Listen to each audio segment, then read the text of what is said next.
story about one of those kids we showed you nearly 20 years ago. In the first broadcast of Adam, we showed you pictures of 55 missing children. Some of them have been found because of you. In 1983, 7-year-old Brian McCain was one of the dozens of missing children whose pictures were shown at the end of the made-for-TV movie about Adam Walsh. Because someone in Oklahoma recognized his picture that night, Brian and his 2 sisters were rescued and returned to their mother.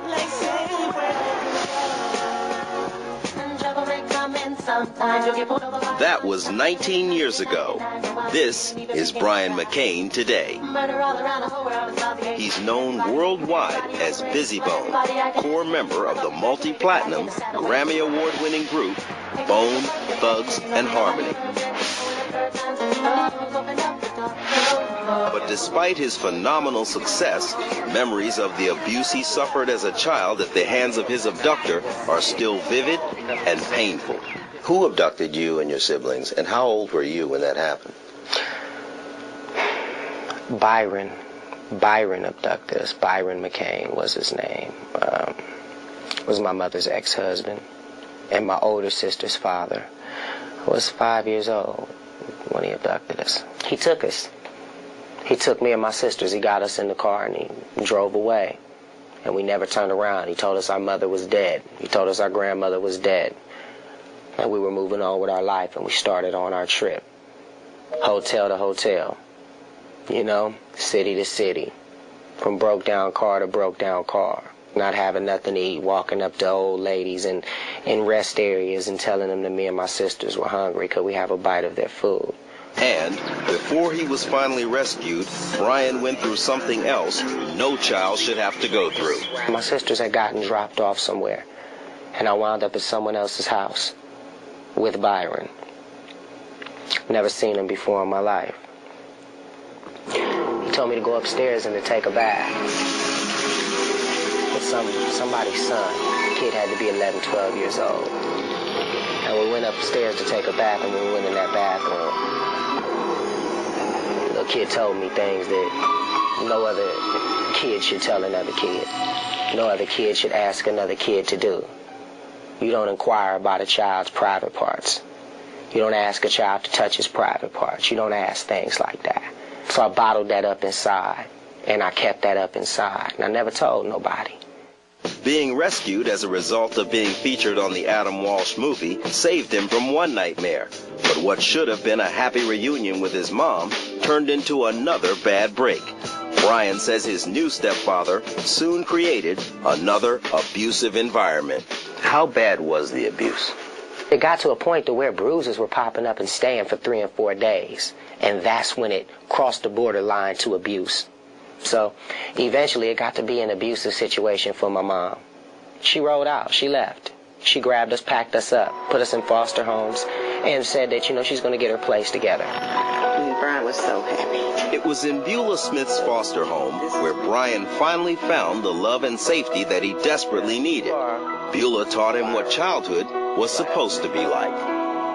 Brian was very intelligent, very smart child, but he didn't know what a refrigerator looked like inside. He didn't know what a telephone was at the age of 7. He had never used a telephone. Beulah gave him everything he needed, even his first Christmas presents. But as much as Brian loved her, when he was 13, he chose to go live with relatives in this rough Cleveland neighborhood. I went to Cleveland to be with my sisters, to have some sense of family, as I missed them. Where we lived became a dope house, and I immediately learned the trade of selling dope. But dealing drugs was another life Brian hated. A lot of people started dying in our neighborhood.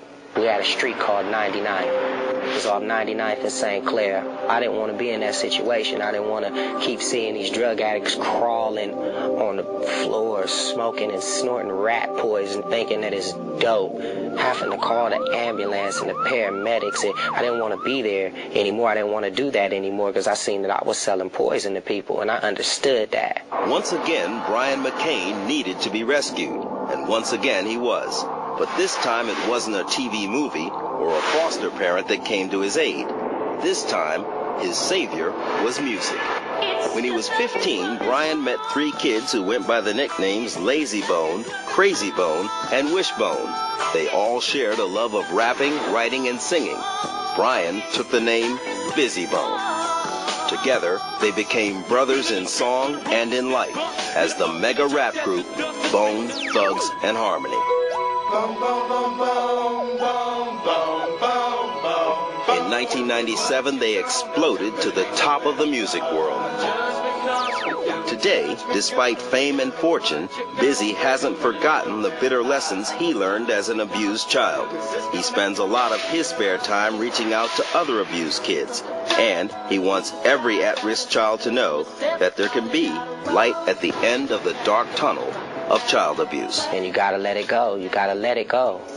Let it go, or it's gonna torment you for the rest of your life. Tell that demon to leave. That's why I'm here. And Bizzy Bone believes there's another reason he's here today. Because John Walsh showed his picture to America and rescued little Brian McCain back in 1983. Who knows what would have happened to me, and who knows where I would have been. And it's time somebody thanked him. You know, it's time that somebody thanked him. He's helping everyone else. And, you know, he's doing so many things for other people. It's time somebody came and they thanked him from the bottom of their hearts. To show his gratitude to John Walsh, Bizzy wrote a special song for our show. And Bizzy dedicates this song to John, Adam, and to all the victimized children AMW has helped. Welcome to the pain, AMW, John Walsh. Not only do I say thanks, but we love you. All of us that you saved. When they shoved you, you wouldn't budge. Anger wanted you to hate and you showed us love. Damn the terrorists, pedophiles, and careless thugs. That's my acronym, Judge. Only God and John. For the past has been a little bit better forever. I remember Adam, so he's touched us. God's got him, and God had him all mad him. Although the ghetto made me good, so I travel to the burbs and tell them about the hood. America's most wanted used to be ducking, but they was looking till they find you. Rewind the tape and blindside you. I bet they never thought that I could be on this side. Surprise my people, it's gonna take a long time. Hey fellow abductees, show me love. And if you think you got a secret, just tell someone. You don't have to be scared, not like I used to be. God'll be there, God'll be there, God'll be there. Most definitely. Fellow abductees, show me love. And if you think you got a secret, just tell someone. You don't have to be scared, not like I used to be. God'll be there, God'll be there, God'll be there. Most definitely. Fellow abductees, show me love. And if you think you got a secret, just tell someone. You don't have to be scared, not like I used to be. God'll be there, God'll be there, God'll be there. Most definitely. And remember, you can make a difference.